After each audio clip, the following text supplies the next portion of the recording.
creator of Earthworm Jim. For the first time ever, I'm crafting an epic graphic novel worthy of the true fans of Earthworm Jim. Well, I've spent the last 20 years. All right, enough of that. Let's see. Let's compare two campaigns by my two favorite Christians on YouTube. Doug Tennapel is a really nice guy who's also very tall, except when he's drinking. Then he gets a little salty, but he remains the same height. It's pretty funny to watch him alienate half his audience on a drunken live stream, but he gets them back when he sobers up the next day, because normal people forgive and forget. Mike Miller is famously known for crying when he sees too many swimming pools that are phallic-shaped. Perhaps images of poodles that look like penises stir hidden desires in Mike's soul. Hey, Mike, what does that look like? I wonder if these dogs have any idea. Anyway, truth be told, Mike can be a little salty himself. But both of them, get constantly attacked for being Christian. I don't understand why the Twitter NPCs attack Christians but ignore Muslims and Jews. It seems as if they aren't attacking the arguments, but are merely intolerant bigots. Because they are Christians and under the Comicsgate flag, they are relentlessly attacked by NPCs who want to deplatform them and prevent them from selling their books. Both Miller and Tennapel are family men with large families. Their pull-out game is worse than your boys. The NPCs would gladly see them on the street. Miller has a half-dozen kids, including a special needs kid. It doesn't matter to people like Renfamous and the Marvel Comics Mafia. They hate Tennapel and Miller, but they can't exactly articulate why. Why do the NPCs hate Comicsgate so much that they issue death threats? Mostly the Twitter NPCs are young and dumb. They are parroting.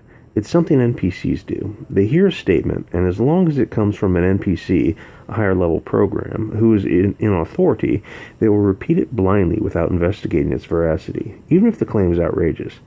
They seem to forget the phrase that extraordinary claims require extraordinary evidence.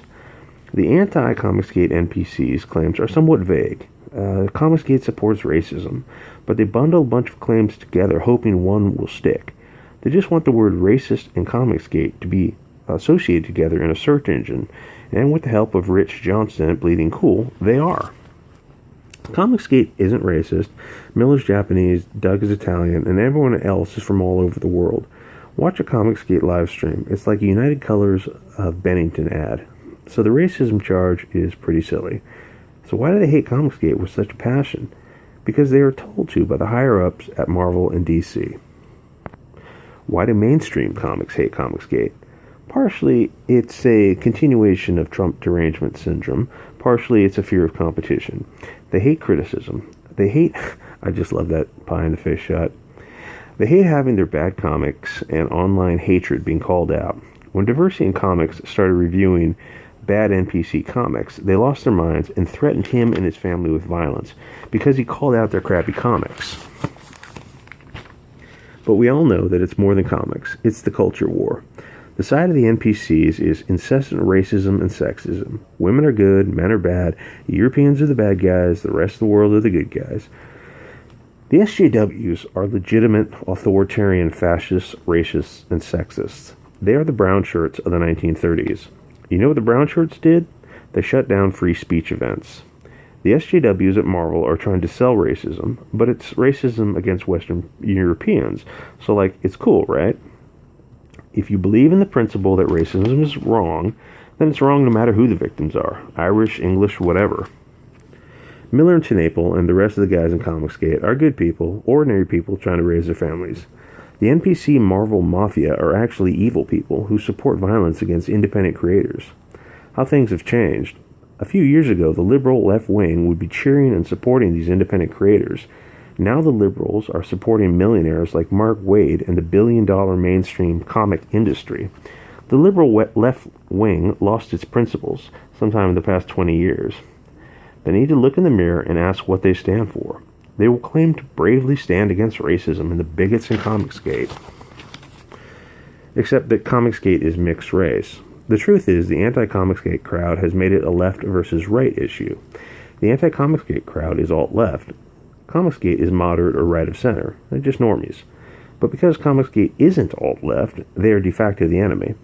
It's a combination of straw-manning, steel-manning, and poisoning the well. Comicsgate aren't bad enough to warrant death threats, so it makes the anti-Comicsgate people look like sociopaths, which they are. They are the Antifa kids who attack disabled people, the homeless, and women and children. They abhor free speech because their ideas can't be defended. They advocate for communism, but will never have a public discussion of the pros and cons of communism. That looks good. Because there is a history of communism violating human rights and civil liberties, and of course, the 100 million bodies that communism has left behind. But that's another video. Anyway, congratulations to Earthworm Jim. It was made $10,000 in the time it took to write this. And congratulations to Mike Miller's Lonestar. I think it lost money. They both look fantastic, but let me know what you think. I'll leave the link in the description.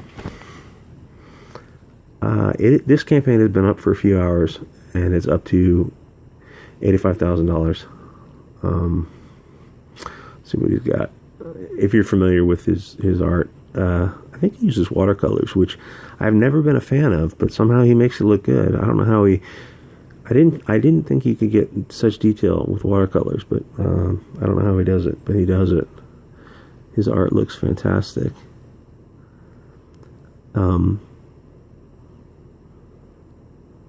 When you Google Earthworm Jim, there are a ton of positive search results. I mean, positive in a commercial manner that are going to help him sell his book. That's actually a good photograph. I mean, the composition of it. He's got some kind of video game coming out. God, he's a weird looking dude, though. His prior campaign was called Bigfoot Bill. It raised $200,000. It was up to $160,000, and the last night it pulled in $40,000. Just amazing. Mike Miller, Lonestar, Soul the Soldier, Fallen Soldier, Reborn, Super Secret, whatever. The art, as always, from Miller is fantastic. He does women very, very well. But he only shows 4 images. It's kind of...